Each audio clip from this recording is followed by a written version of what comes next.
I want to start what I promise will be really brief remarks with a number of thank yous. I really want to thank Hossein for joining us and bringing to the table his experience and his leadership in this all-important area of interprofessional education.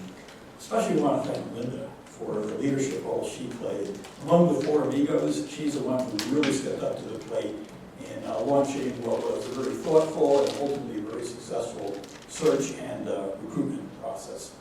And then finally, I want to thank all of you for taking time from your very busy schedules. I look at this room, you know, the irony of academics is we always pick the most busy, overextended people and invite them to do even more. So thanks to all of you for coming together for what I know will be a very important and productive process. I believe very, very strongly in the vitally important and growing importance of interprofessional education. I think Hossein showed twice a slide of a long and winding road, which could be homage to Lennon and McCartney, but I think what it really was a good metaphor of documenting where we are now and where we have to be. And where we are now, I believe, is that there is a recognition that interprofessional teams are really important for healthcare. And where we need to be down the road is a universal recognition that interprofessional teams are essential, not simply important, but essential, not only for healthcare, but just as importantly for health promotion, as a real effective approach to keeping people out of clinical settings so that they can have healthy and healthy lives, and we can reserve our precious clinical resources for folks who really need them because of unavoidable illnesses and accidents and injuries. So that's why this is really God's work that you are going to be contributing to. I believe very wisely, I hope I got this right, we are starting out with the real core, and by core I mean the interprofessional disciplines that are in this main western part of the campus, embodied in the schools of pharmacy, nursing, vet medicine, and medicine and public health.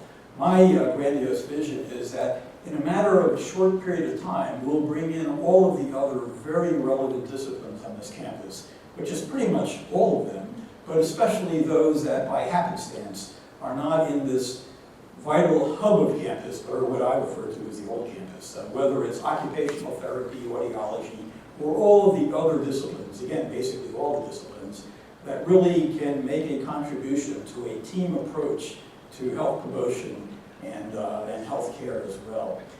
For the school, we are delighted to have had the opportunity to put our money where our mouth is, and from the very beginning, we have made an ongoing permanent commitment of financial support. I hope everybody appreciates that in part that has been aided by our partnership with EW Health, who through the School of Medicine and Public Health also contributes resources to advance really important programs such as the Center for Interprofessional Education.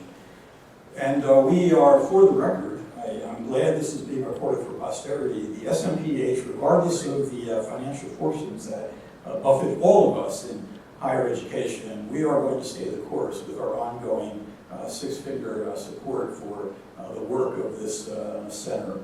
So I'd like to leave you with one of my favorite mantras. I can't remember who came up with the saying. It was certainly somebody more clever than I am.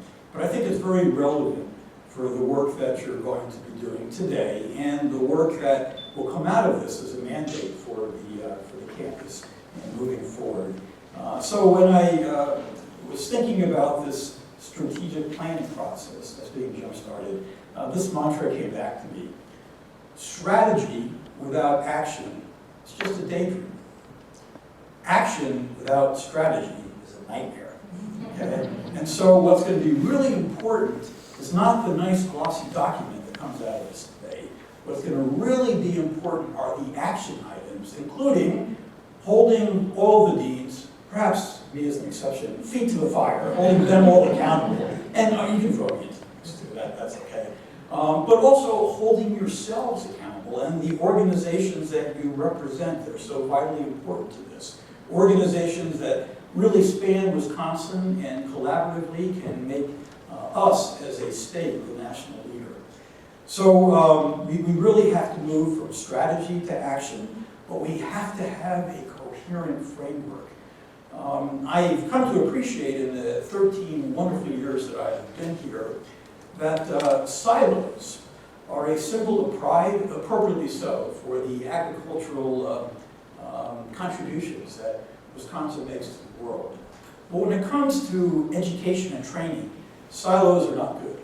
We have to really all hang together, or else we'll all hang separately during revolutionary times. And to move out of a jingoistic, discipline-specific view into a more holistic, integrated view, that's going to be revolutionary. So we have to all hang together so that we can continue with the wonderful Madisonian tradition. So thank you again for your participation and contributions, and to quote the wonderful words of the first speaker on Wisconsin Day. Thanks.